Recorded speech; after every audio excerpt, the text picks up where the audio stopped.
안녕하십니까, 이태윤입니다. 저는 카드에서 25,000위안을 찾으려고 하는데 여기서 20분이나 지체했어요. 은행에서 확인해야 할 전화가 수없이 걸려왔어요. 제가 남편이 입원 중이라고 말하자 은행에서 남편이 어느 병원에 입원했냐고 묻는 거예요. 만약 남편이 입원하지 않았다면 제 돈인데도 찾지도 못하는 건가요? 이게 바로 당신네 공상은행인가요? 당신이 철밥통이라고 생각했던 직장이 순식간에 사라졌어요. 불과 며칠 사이에 40곳이 넘는 은행이 합병되기 시작했는데 이번 합병으로 또 얼마나 많은 사람이 실직하게 될까요? 여러분은 이것이 시작이라고 생각하시나요? 아니면 끝이라고 생각하시나요? 중국 경제가 지속적으로 하락하면서 은행도 심각한 위기에 직면하고 있습니다. 특히 중소은행들이 가장 먼저 생존 위기에 몰리고 있습니다. 2024년 이후 중국에서 이미 약 200곳의 중소은행이 폐업했으며 이는 이전 3년간 폐업한 은행 수를 훨씬 초과하는 규모입니다. 최근 북경이 금융중앙기업에 대한 전면적인 임금 제한 및 삭감 조치를 시행할 것이라는 소식이 전해졌습니다. 은행의 자금난이 심화되면서 중국 각지에서 고객들이 예금을 인출하지 못하거나 심지어 예금이 사라지는 사례가 속출하고 있습니다. 오늘은 이에 관한 이야기를 나눠보겠습니다. 최근 하남성 신양에서 한 여성이 은행에서 눈물을 흘리며 호소하는 사건이 발생해 화제가 됐습니다. 그녀는 은행에 80만 위안을 정기예금으로 맡겼으나 만기가 되어 찾으려 했을 때 인출할 수 없었다고 밝혔습니다. 이 사건이 알려지자 많은 네티즌이 자신도 비슷한 경험을 했다며 공감을 표했습니다. 특히 예금을 맡겼다가 은행 직원이 이를 투자 상품으로 전환해버리는 경우가 많다는 증언들이 속속 나오고 있습니다. 1월 20일 한 네티즌이 돈을 어디에 맡겨야 안전할까요? 라는 제목의 영상을 올려 큰 반향을 일으켰습니다. 영상 속에는 하남성 신양시 광산현 공산은행에 80만 위안을 예치한 한 여성이 자신의 돈이 채권으로 전환되었다며 절망적으로 호소하는 모습이 담겼습니다.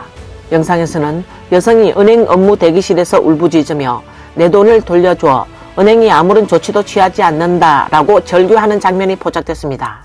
저는 실명으로 고발합니다. 광산현 공상은행이 서민들의 피땀 어린 돈을 사기치고 있습니다. 저는 2022년 3월 공상은행 직원의 안내를 받아 80만 위안을 1년 만기 정기예금으로 맡겼습니다. 그런데 만기가 되어도 돈을 찾을 수 없었습니다. 공상은행은 책임을 회피하고 있으며 지금 은행에 찾아가도 아무도 나와서 해결해 주지 않습니다. 중국 화상보 보도에 따르면 해당 영상의 게시자는 기자에게 다음과 같이 말했습니다. 이 아주머니는 2022년 해당 은행에 80만 위안을 예금했습니다. 그런데 저축 정서가 없습니다. 저 역시 같은 피해자입니다. 우리는 1년 만기 정기예금으로 넣었는데 은행 직원이 이를 마음대로 채권으로 바꿔버렸습니다. 만약 저축 정서가 있었다면 이런 일이 없었을 겁니다. 하지만 은행 측은 내부 직원의 문제라는 것을 인정하지 않고 있습니다. 사건이 발생한 광산은행 지점은 이 일은 몇 년 전의 일이며 고객과 은행 모두 이미 신고를 했다고 밝혔습니다. 또한 이 사건은 공안, 검찰, 법원의 조사 결과를 기준으로 해야 하며 해당 여성도 이미 신고를 했고 경제 범죄 수사 조사를 거쳤다고 덧붙였습니다. 기자가 은행 측이 고객 본인의 동의 없이 업무를 처리한 것인가요? 은행 측에서 처리한 증빙을 제시할 수 있는가요? 라고 묻자 은행 직원은 상급자에게 문의하더니 취재를 하려면 상급 은행과 연락해야 합니다. 이는 고객 개인정보와 관련이 있으며 이미 사법 판결이 내려졌기 때문에 우리 은행에는 책임이 없습니다. 라고 답변했습니다. 어떤 네티즌은 이렇게 분석했습니다. 이런 현상은 하남에서 한두 개 은행에서만 발생하는 것이 아닙니다. 고객이 정기예금을 요구했지만 창구 직원이 몰래 금융상품이나 다른 투자 상품을 구매하도록 유도하는 경우가 많습니다. 전문 지식이 부족한 고객들이 쉽게 현혹되며 일부는 자신이 어떤 상품을 구매했는지도 모른 채 창구 직원의 안내에 따라 서명하게 됩니다. 제 친척도 이런 일을 겪었습니다. 다행히도 그날 가족들이 예금 정서가 어디 있냐고 물었고 친척이 은행에서 예금 정서는 없다고 말했다는 것입니다. 가족은 이상함을 느껴 바로 은행에 가서 따졌습니다. 결국 예금이 금융상품으로 전환된 사실을 확인하고 겨우 돌려받을 수 있었습니다. 네티즌 78대숙은 만약 정기예금 정서나 예금 통장이 있다면 어디에서든 소송을 해도 예금자가 이길 것입니다. 하지만 예금 정서가 없다면 이야기가 달라집니다. 왜냐하면 정기예금의 유일한 증거는 바로 정기예금 정서나 예금 통장이기 때문입니다. 최근 몇 년 동안 은행이 자금 부족 문제를 겪으면서 종종 사기 방지라는 명목으로 예금주의 출금을 제한하는 사례가 빈번하게 발생하고 있습니다. 어제 은행에 전화해서 현금 30만 위안 출금을 예약했어요. 요즘은 현금을 찾으려면 예약해야 합니다. 그런데 오늘 은행에 가서 돈을 찾으려고 하니까 은행 직원이 제게 이 돈을 어디에 쓸 건가요? 라고 묻더라고요. 그래서 직원들 보너스로 지급할 거라고 대답했어요. 그러자 직원이 계좌이체하면 안 되나요? 라고 물었어요. 현금을 직접 손에 쥐는 느낌과 계좌이체는 다르다 라고 했더니 그 직원이 직원들에게 나눠줄 보너스가 총 몇 명에게 지급되는 건가요? 라고 묻더군요. 네, 대략 10명 정도라고 답했더니 10명한테 30만 위안을 보너스로 준다고요? 너무 많은 거 아닌가요? 라고 하더라고요. 그래서 전부 주는 게 아니라 일부는 이번 달에 주고 일부는 다음 달로 넘길 거다 라고 했죠. 그랬더니 직원이 증빙 서류 있나요? 보너스를 지급할 직원 명단과 회사 도장에 찍힌 서류를 제출할 수 있나요? 라고 물었어요. 제 신분과 회사 업종까지 꼬치꼬치 캐묻더군요. 제가 점점 짜증이 나는 걸 눈치챘는지 요즘은 현금 인출 규제가 심합니다 라고 하더라고요. 그래서 저는 설령 내가 증빙 서류가 있더라도 도대체 왜 은행에 보여줘야 하는 거죠? 라고 물었어요. 이게 내 돈인가요? 은행 돈인가요? 요즘 은행에서 현금을 찾을 때마다 마치 죄수 신문을 당하는 기분입니다. 요영성 심양시의 한 네티즌이 올린 영상에 따르면 지난해 11월 28일 그녀는 농업은행 카드를 사용해 집세를 송금하려 했으나 실패했고 이후 같은 은행 지점에서 남편이 방금 송금한 5천 위안을 출금하려 했습니다. 은행에서는 그녀에게 송금자가 누군지 증명하라고 요구했으며 남편이 직접 방문하여 결혼증명서 등 부부 관계를 입증할 서류를 제출할 것을 요구했습니다. 마지막으로 이 5천 위안의 사용 용도를 설명하라고 요구했습니다. 은행 직원이 상급자에게 문의한 후 마침내 그녀에게 추가 서류 제출 없이 바로 돈을 인출할 수 있다고 알려주었습니다. 돈을 당신들 은행에 맡겼어요. 그런데 제가 돈을 찾아서 쓰고 싶을 때 당신들은 저 보고 돈은 찾을 수 없다라고 말했어요. 제가 은행에서 돈을 빌린 것도 아니고 제 돈을 찾아 쓰겠다는데. 이 문제는 현재 조사하고 처리 중입니다.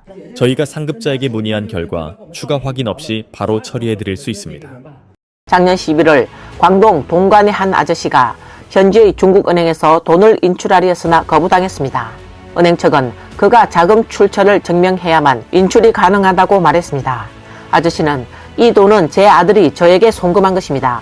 확인해 보셔도 됩니다. 라고 말했지만 은행 직원들은 이를 아랑곳하지 않고 무시했습니다.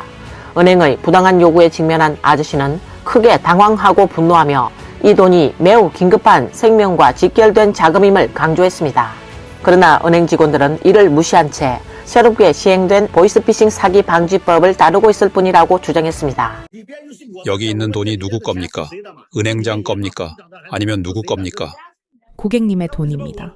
그런데 왜 제 돈을 제가 마음대로 못 찾고 관리도 못하는 겁니까? 저희는 자금 출처를 확인해야 합니다. 제 아들이 저에게 보낸 돈입니다. 상해에서 송금한 거고 제가 다시 돌려보내면 안 됩니까? 확인해 보셔도 됩니다. 아니면 공안국이나 수사팀을 불러서 같이 비행기 타고 상해에 가서 조사해 보시죠. 당신들이 하는 말은 말도 안 되는 소리입니다. 듣기만 해도 화가 나네요. 은행장을 불러오세요. 이게 국가 헌법에 규정된 겁니까?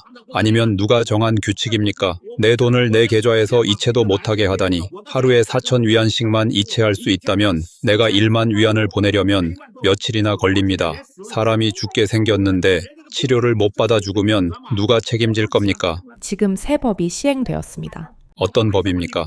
헌법입니까? 아니면 무슨 법입니까? 내 돈을 은행에 맡겼는데 이체조차 못한다고요? 은행장을 불러오세요. 직접 이야기하겠습니다. 마찬가지로 지난해 11월 하북성 형대에서 한 여성이 자신의 남편이 입원해 있어 병원비를 내기 위해 공상은행에서 돈을 인출하려 했다고 영상에서 밝혔습니다.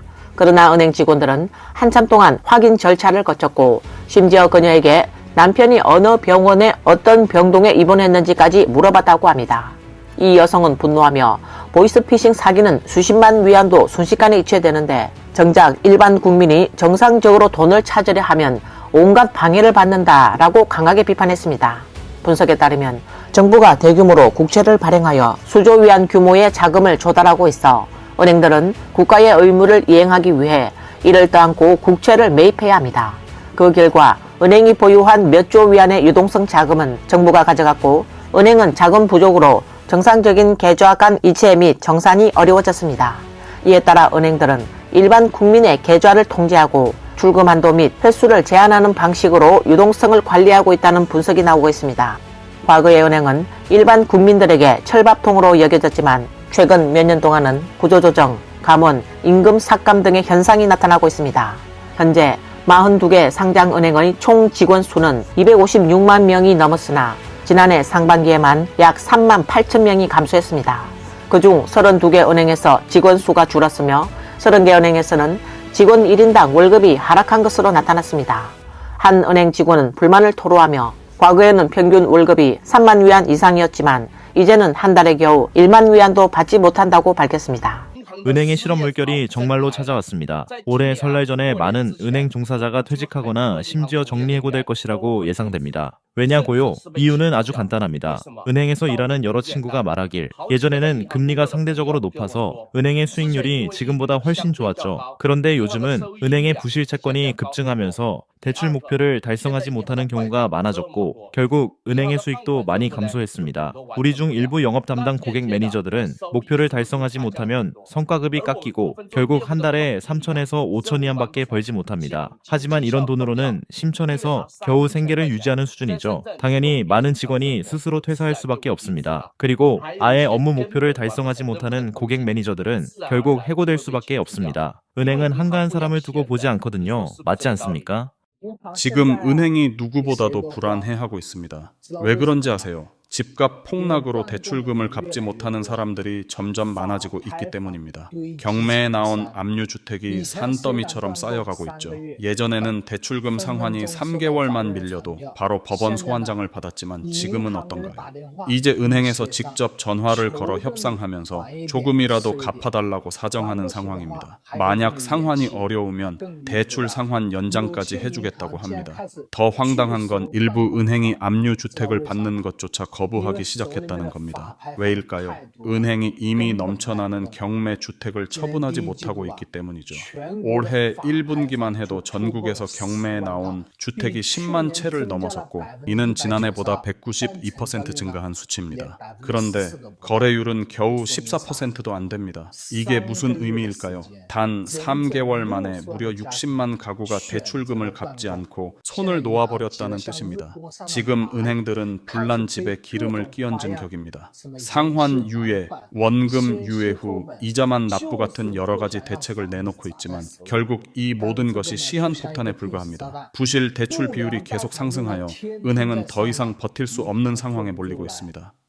이 1인 방송 운영자는 은행에서 일하는 사람들이 사실상 매우 힘든 처지라며 많은 사람이 생각하는 것처럼 고소득이고 안정적이며 체면이 서는 직업이 아니라고 지적했습니다. 그는 은행 직원들은 야외에서 땀을 흘리며 일할 필요는 없지만 강한 실적 압박과 감원 위기, 성과급 삭감 등으로 결코 쉬운 직업이 아니다라고 강조했습니다. 당신은 평범한 가정에서 태어나 스스로 노력해 수많은 경쟁을 뚫고 필기시험과 면접을 통과한 끝에 은행의 종합직 자리를 얻었습니다. 미래를 꿈꾸며 설레는 마음으로 창구 직원으로서의 직장 생활을 시작했죠. 첫 번째 달, 실수로 고객의 계좌에 500위안을 더 입금했고 결국 그 돈을 본인이 직접 채워 넣어야 했습니다. 두 번째 달, 고객을 응대할 때 일어서서 앉으시라고 안내하는 것을 깜빡했다는 이유로 200위안의 벌금을 내야 했습니다. 세 번째 달, 고객에게 출금 용도를 물어봤다가 호되게 욕을 먹었고 근무 후 첫 번째 울음을 터뜨렸습니다. 네 번째 달, 지점에서 1인당 월세 건의 귀금속 상품 판매 목표를 강제로 할당했는데 한 건도 팔지 못해 결국 본인 돈 2,994위안을 내서 채워야 했습니다. 첫 해 주말은 시험, 회의, 영업활동으로 꽉 찼고 영업하고 있거나 영업하러 가는 길이었습니다. 단 한 번도 주말을 온전히 쉬어본 적이 없습니다. 지금 대부분의 은행 직원도 사실 엄청난 불안을 느끼고 있습니다. 당신은 그들이 걱정이 없을 거로 생각하나요? 절대 그렇지 않습니다. 한편으로는 월급이 줄어들고 다른 한편으로는 대출 목표를 달성하지 못해 압박을 받고 있습니다. 저녁에 은행에서 일하는 친구와 밥을 먹었는데 그 친구가 말하길 지금은 은행장조차 직접 밖에 나가서 영업을 뛰어야 하는 상황이라고 하더군요. 요즘 은행 대출 금리가 연이에서 3% 수준까지 내려갔습니다. 예전에는 상상도 할 수 없는 일이었죠. 지금 금융업에 종사하는 사람들은 누구나 해고 위기에서 간신히 버티고 있습니다. 누구 하나 편하게 일하는 사람은 없습니다. 특히 투자은행에서 일하는 사람들은 해고 압박이 가장 심한데 그래도 그들은 손에 몇 개쯤은 좋은 기업 정보를 쥐고 있죠. 만약 해고되더라도 회사 대표한테 잘 보이면 기업으로 이직해서 최소한 밥벌이는 할 수 있습니다. 그런데 서민금융 고객 매니저가 해고됐다라고 합니다. 그럼 그는 대체 어디로 갈 수 있을까요? 뭘 할 수 있을까요? 있을까요? 고객담보대출 서류를 대신 처리하는 일이라도 할 수 있을까요? 최근 중공 당국이 중앙금융기업에 대한 전면적인 임금 삭감 및 상한제 도입을 추진한다는 소식이 전해졌습니다. 이에 따라 국유 금융기관의 고위 경영진 연봉은 최대 100만 위안을 초과할 수 없게 됩니다. 이번 임금 삭감 조치는 총 27개 중앙금융기업에 적용되며 이르면 2월부터 시행될 예정이라고 합니다. 업계 관계자에 따르면 이번 임금 상한제의 영향을 가장 크게 받는 사람들은 금융사에서 핵심 업무를 담당하는 부서장들입니다. 이들은 종종 대표이사, 은행장, 전문 경영인보다 높은 연봉을 받아왔지만 이번 조치로 연봉이 크게 삭감될 전망입니다. 한편 대표이사와 전문 경영인의 연봉 상한선은 70에서 90만 위안 선으로 제한된다고 합니다. 또한 중공당국은 세계의 주요 금융규제기관 직원들의 급여도 대폭 삭감할 계획이며 삭감폭은 약 50%에 이를 전망입니다. 급여가 줄어든 후에는 이들 금융규제기관의 급여 수준이 일반 공무원 급여와 거의 동일해질 것으로 예상됩니다. 예를 들면 현재 중국 정권감독관리위원회 부서 책임자는 연간 30만에서 40만 위안을 받고 있는데 이는 일반 공무원 연봉의 거의 2배에 해당하는 수준입니다. 오늘 뉴스는 여기까지입니다. 시청해주셔서 감사합니다.